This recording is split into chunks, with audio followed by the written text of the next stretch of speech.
scavalcati dalla Lazio di Tudor, che poi è proprio simbolico, capito? Loro mettono la prima partita così.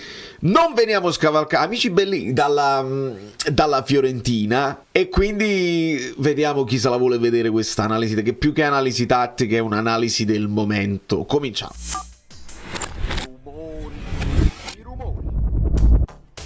Poi in realtà la Fiorentina c'ha un'altra partita, c'ha una partita in meno, quindi c'ha una possibilità di scavalcarci lo stesso. Benvenuto Nazim Comunale, oltre a evitare certe cose. Benvenuti a tutti i nuovi iscritti. Volevo farvi gli auguri di buona Pasqua per quelli che la celebrano, e anche gli auguri di compleanno ad Angela Torre, che è una delle subscriber che proprio dall'inizio più fedeli. Non si perde un video, non si perde un like. Voi li lasciate i like? Avete la coscienza a posto? Andiamo avanti. E quindi ne abbiamo parlato estensivamente in live, e poi vi ho postato la reaction che spero che non vi siate persi, perché mi ha dato quella sensazione, la reaction, un po' di rassegnazione anche da parte mia. Vedremo, perché anche i numeri del canale rispecchiano un pochino lo stato non di tutti i tifosi del Napoli, ma almeno della community, e c'è un po' di stanchezza secondo me. Quindi voi che state guardando pure questo siete proprio gli eroi nazionali. E quindi andiamo a vedere un po' di screenshot, sulle pagelle sono curioso di vedere se saremo d'accordo. Lascio la palla del migliore in campo allo Botka tra quelli insomma che erano titolari, ma in realtà do un voto positivo a quelli che sono entrati, ma ci arriviamo. Allora ci spostiamo a vedere gli screenshot, e qua stiamo, vedete, ai primissimi minuti, cosa sfiziosa secondo me su cui ragionare, che il Napoli fa 6 falli in totale, ci porta SofaScore. 3 di questi falli li fa nei primi 3-4 minuti, cioè è come se fossimo nella partita all'inizio, e questa secondo me, sai, tu cominci con tutte le buone intenzioni, poi ti rendi conto che magari gli avversari sono un po' più forti di te, forti nel senso vanno più forti nei contrasti, tu ti ammosci un pochino ed esci dalla partita. Questa è stata la sensazione del primo tempo, però quelle piccole cose, cioè della pressione in avanti, per un periodo l'abbiamo fatta anche abbastanza bene. Qua vediamo Osimhen, però deve essere in blu, esatto, che vedete la palla, il retropassaggio di Scalvini va a dare fastidio a Carnesecchi, c'è Raspadori che sta su Scalvini, abbiamo le due situazioni qua, Politano che va ad accorciare su Kolasinac e anche Anghissà. Di conseguenza, vedete, ci sono gli accoppiamenti, si accorcia e costringiamo Carnesecchi a metterla in fallo laterale. Poi non siamo buoni a svilupparlo questo fallo laterale, perché torniamo indietro, non creiamo niente, e si arriva a questa situazione qua. Palla a Politano che cerca di fare la solita cosa che oramai è letta, gli soffiano il pallone. Qua Rachmani è anche bravo ad anticipare, credo fosse Scamacca, lo anticipa, però fa più o meno l'errore che poi farà Juan Jesus, cioè senza liberarsi subito del pallone cincischia un pochino e Scamacca se lo riprende, e quindi qua si sviluppa poi l'azione con il passaggio in profondità per Miranchuk, che prenderà il palo. La puoi chiamare presunzione, la puoi chiamare sufficienza, la puoi chiamare come volete, inventatevi un termine singolo per descrivere l'atteggiamento dei giocatori.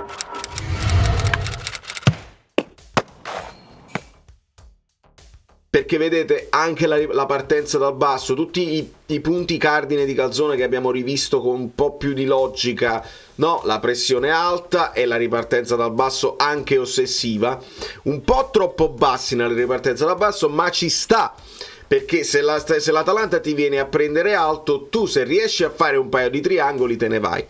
Ma tutto questo spazio dove non ci sono giocatori del Napoli né dell'Atalanta, perché quelli dell'Atalanta si sono accoppiati, no? Ed è giusto che sia così, ma qua è Anghissà che sta un po' in ritardo, perché noi lo facciamo con un paio di scambi, addirittura Lobotka la deve ridare a Meret, poi allarghiamo, funziona quasi, andatevela a rivedere se avete la possibilità, al 21esimo e 43 secondi, lì è Anghissà che deve già stare qua, e la palla gli arriva, e continuiamo gli scambi di prima e ce ne usciamo, invece Anghissà un pochino in ritardo, viene anticipato. Al 24esimo, questa è l'immagine della partita di Traoré, che onestamente, la mezza partita di Traoré, io mi aspettavo grandi cose, e invece no, purtroppo Dopo una serie ha pure un paio di movimenti giusti dove si porta quasi con lo specchio della porta e non tira.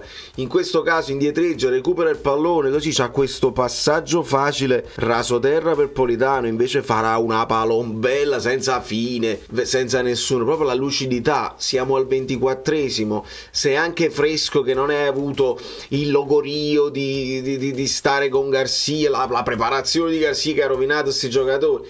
Come si può fare una cosa del genere? Ma è evidente che c'è poco da salvare, proprio anche nelle prestazioni individuali. Difesa abbastanza schierata, anche bene nell'azione che porterà al primo gol, quello mai dire gollesco. Vedete che la linea c'è. Ovviamente Mario Rui deve tenere un occhio ad Atebor, che è l'esterno, che però troppi centimetri di differenza.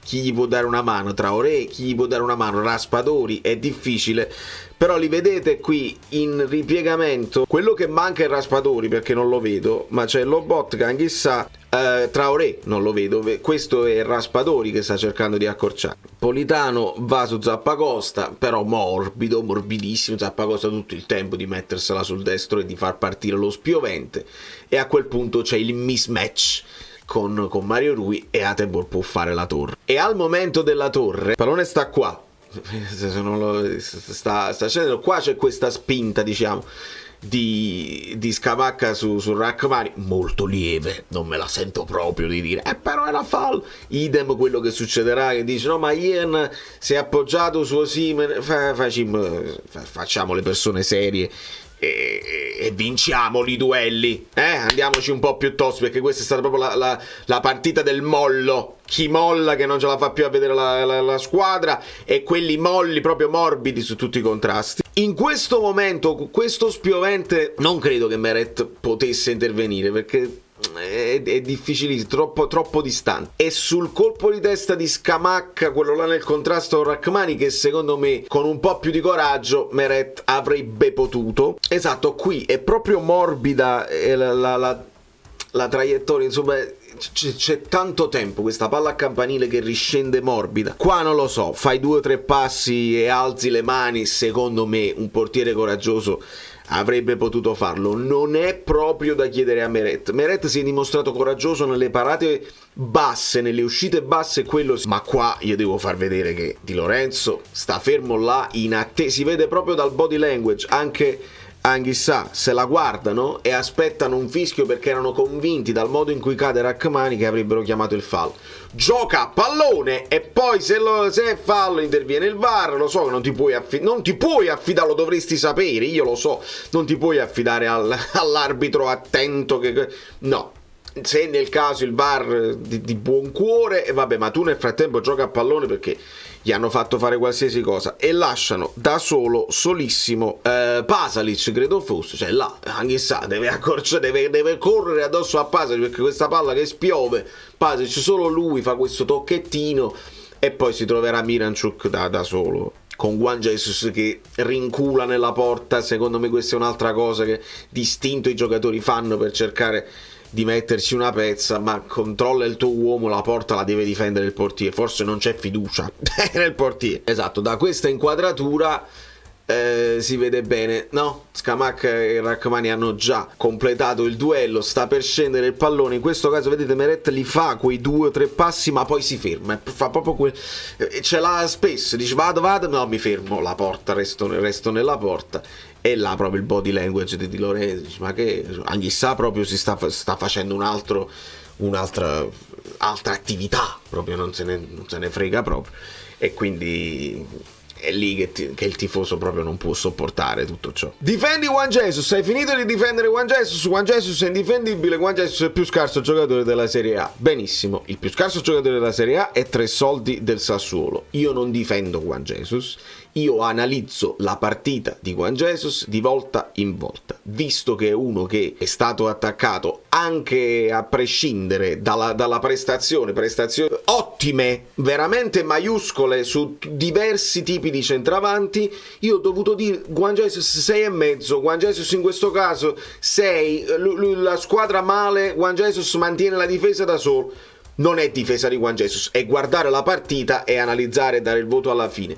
Qua Juan Jesus sbaglia, non c'è niente da difendere, non c'è sta niente, però no, sbaglia lui, va presuntuoso, va sufficiente, va in anticipo e poi invece di farla volare la palla è convinto di poterla controllare e di superare. Tanto Scamacca magari avrà pensato, magari Scamacca è uno di quelli indolenti alla Leao che fa il gol e me ne vado, e invece no, Scamacca si mette a contrasto, questa leggera spinta, un contatto che non si può considerare falloso, e c'è mollezza. Ecco, è stato piuttosto Scamacca, che di solito è indolente, e più mollo Juan Jesus, quindi la palla la perde, Scamacca fa questo scambio con Miranchuk e vediamo Meret, senza diventare rossi in volto, senza farci prendere dal panico e farci venire degli infarti. Io qua ho preso questo frame dove la palla è qua, cioè Scamacca ha già fatto partire il tiro così. Io qua non è già se non sei già in distensione, cioè se non hai anticipato un pochino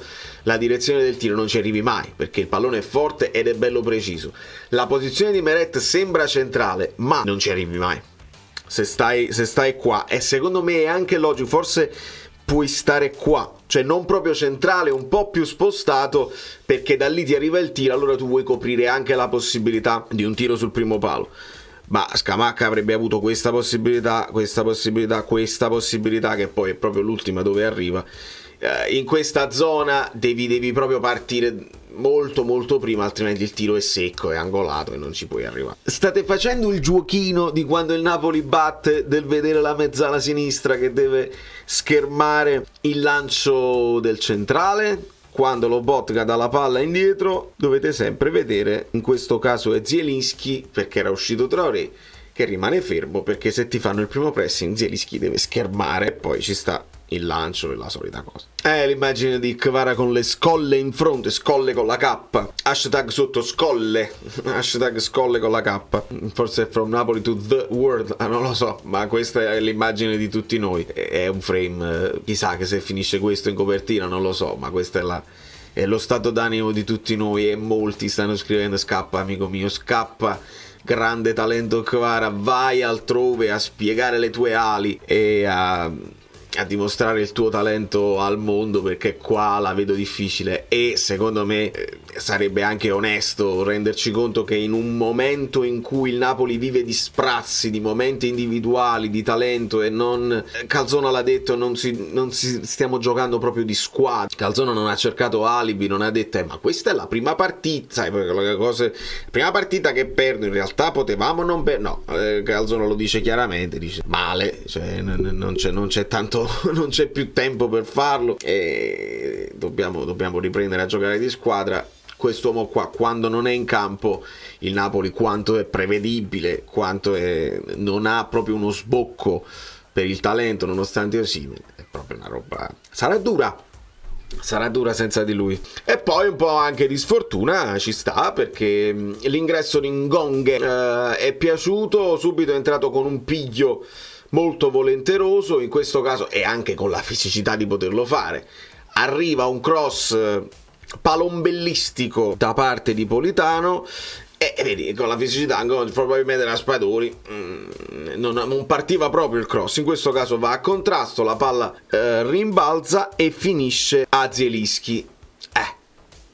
Un tiro bellissimo di esterno sinistro, l'ambidestrità di Zielinski, un tiro fantastico, si stampa sul palo e poi rimbalzerà su Di Lorenzo, che verrà colpito dal pallone, perché proprio tiro violento, viene colpito dal pallone e non può continuare.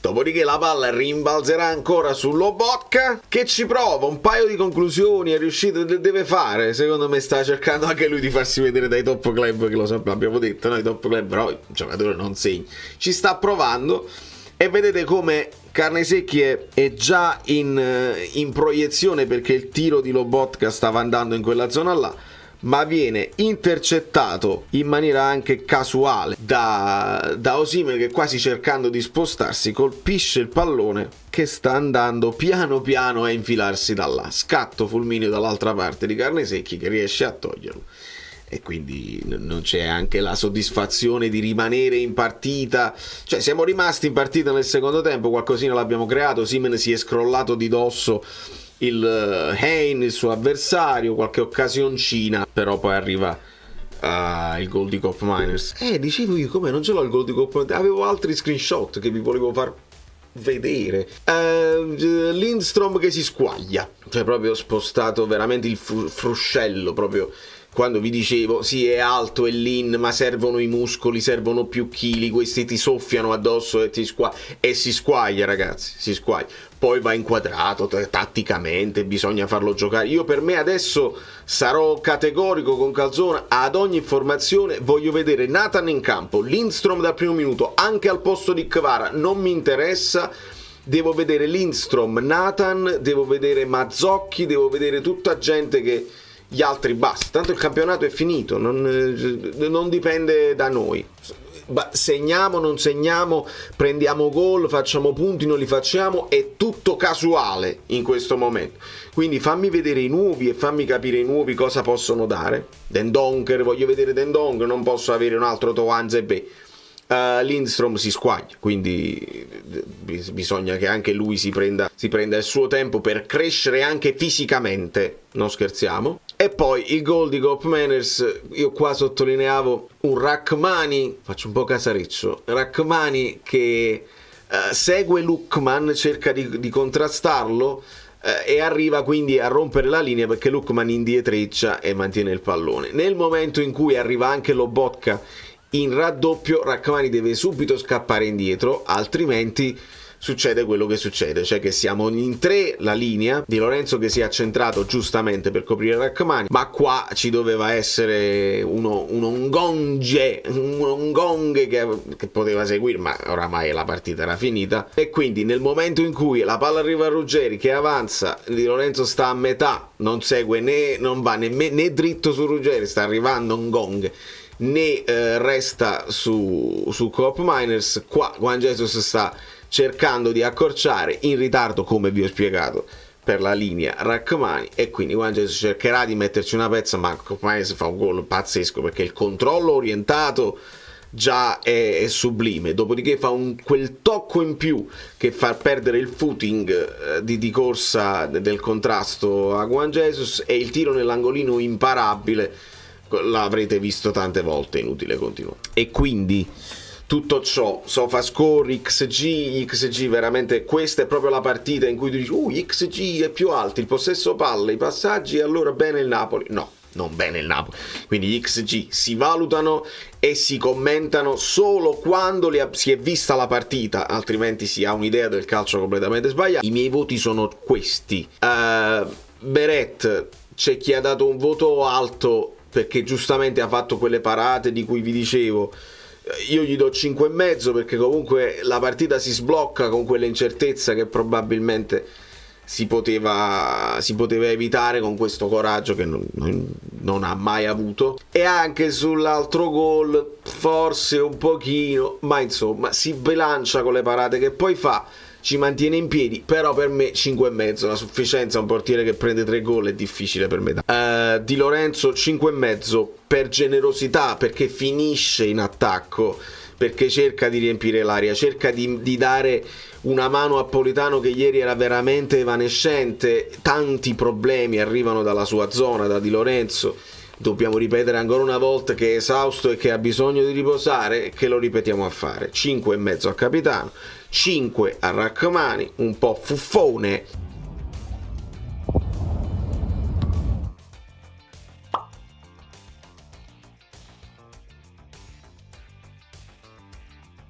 Fuffone come sempre, perde duelli, forse potrebbe essere anche 4,5, dovrebbero essere 4,5 tutti e due, però volevo dare 4,5 a Juan Jesus proprio per dimostrare, difendi Juan Jesus. No, la partita, io parlo della partita, non mi interessa niente dei giocatori singoli e difenderli così, non mi passano nessuna mesata. Quindi Juan Jesus 4,5 e secondo me anche Rachmani 4,5. Mario Rui 5, è colpa sua se soffre la fisicità di Adebor? No, però purtroppo l'ha sofferta, quindi è più un 5,5 perché subisce tanti falli, avrebbe dovuto procurare tanti cartellini gialli che non sono arrivati. Peppe, l'arbitro è 3 3 proprio, forse uno dei più bassi. Quindi Mario Rui tra il 5,5, perché tocca tanti palloni, molto della regia difensiva parte da lui, però il gol c'è purtroppo anche il problema suo. Anghissà 5,5, non la peggiore partita di Anghissà, onestamente, se l'andate a rivedere. Tanta indolenza, il solito problema, però era all'interno della partita, è stato più partecipe nel toccare più palloni. 6 a Lobotka, che cerca nell'affanno generale, non fa più di quel, ma non glielo chiediamo nemmeno, onestamente. Traoré 4,5, anche lui secondo me assolutamente impalpabile. Se dovevamo, ecco, chiedere da queste partite, più che le 5-10 finali, dovevamo chiedere dei consigli all'oracolo per capire se questi giocatori sono validi anche per l'anno prossimo. 25 milioni questo qua no, se è quello di ieri, lasciate i like e il canale Telegram sotto in descrizione. Vi siete dimenticati gli auguri di Checco Boccia per la Pasqua, non manca mai Checco Boccia. Quindi 25 milioni quello di ieri no, se fa molto di più vedremo. Napolitano 5, idem, comparate, non patate, comparate. Osimhen 5,5 perché lotta, perde tanti duelli con Hien, però nel secondo tempo 2 duelli li vince. Fosse stato un pochino più preciso nella conclusione, magari, ma con i sì e con i ma, quindi 5,5 perché lotta tanto Osimhen, non esce dalla partita, non se ne frega, ci ha provato veramente. Si è visto molto meno Raspadori, 5, non riesco a dargli di più. Voglio dare invece i voti questa volta a quelli che sono entrati. Al 45esimo Zielu al posto di Traoré, e quel palo grida vendetta. Ngonghe al posto di Raspadori, e quindi sappiamo che Calzona lo vede anche come esterno a sinistra. Il ruolo suo è proprio qua, ci finirà, ma preferisce mettere Ngonghe piuttosto che un Lindstrom, e io mi spiego anche il perché. Secondo me Calzona non è matto. Comunque hanno un buon impatto tutti e due, 6 e 6, e don't say anche a Simeone che entrerà al 75esimo. Al 67esimo invece entrerà Lindstrom al posto di Politano, e onestamente è l'impalpabilità. Non so cosa ha fatto, dove è stato, se ha giocato qua, se ha giocato là, veramente poca roba. È 67esimo, quindi avevi un po' di minuti male. Invece si è visto di più al posto di Anghissà Simeone, che finisce un po' dietro praticamente Osimhen, perché viene lui a fare un po' di contro, perché ha un po' più di tecnica, pensate, no? Rispetto a Osimhen c'ha un po' più di tecnica, controllo di palla Simeone, perché Osimhen quando controlla il pallone ha bisogno degli spazi, mentre Simeone qua è venuto incontro, ha smistato, ha dato dei palloni, quindi si è chiuso con questo 4-2-3-1 che secondo me dovresti cominciare a provare, giusto per capire Italiano cosa può fare l'anno prossimo con questo materiale umano.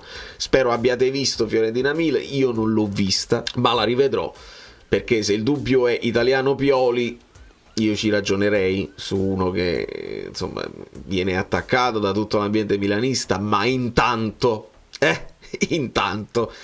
mentre Italiano sembra che insomma la Fiorentina non vede l'ora, e noi ce lo pigliamo subito. È comunque un allenatore che ha delle idee, moderno eccetera eccetera, ma secondo me deve ancora fare quello step di crescita, e non è detto che lo farà. Cioè non tutti gli allenatori fanno lo step di crescita e diventano bravi, tutti bravissimi. Quindi io sono un po' preoccupato se è Italiano. Vedete che io parlo di Italiano e di Pioli. Di Pioli si è parlato pochissimo, ma non vi parlo di Conte perché se ne è parlato fin troppo. Chissà se vi siete visti tutto il video. È Pasqua, magari potete mettere questo video a Pasquetta, hashtag azzurro fluido a Pasquetta. Vi taggate, fatevi la foto, vi taggate con il video dietro, magari mentre vi mangiate il casatiello, mi rendete nostalgico e io riposto la vostra fotografia, il commento sotto, l'emoji del flex, no? Perché non molliamo niente, siamo sempre sul pezzo, nonostante il Napoli sia un po' avvilente. Ma vedete come sono sereno. Sono sereno un po' perché di animo mio sono sereno, e mi arrabbio perché mi arrabbio, nella reaction mi arrabbio, però c'è un po' di consapevolezza di quello che ci si può aspettare, e quando sei consapevole soffri anche un po' di meno. Invece quelli che vi dicono non vi preoccupa, quella spende 80 milioni, stiamo a 2 punti, a 3, siamo solo a 3 punti, siamo solo a 4 punti, 5 punti che siamo solo a 6 punti, 7 punti, stiamo solamente a 8 punti, ma ti rendi conto che se quelli perdono e noi facciamo 9 punti è frutto campionato?